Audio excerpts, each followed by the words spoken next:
Particles swirling in the air in parts of the state overnight are definitely not snow. It's ash carried from fires burning in the western half of the state. We are aware of a handful of fires that demanded a strong response Tuesday.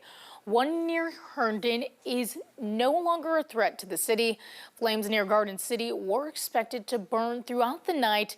Of two fires in Seward County, at least one began in Oklahoma and spread into Kansas. Officials say Liberal is not being threatened by flames right now.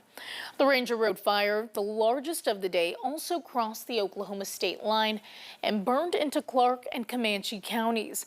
Overnight, the state fire marshal said crews stopped it from spreading further east, but flames are still moving north and south. Evacuation orders are still in place for some areas.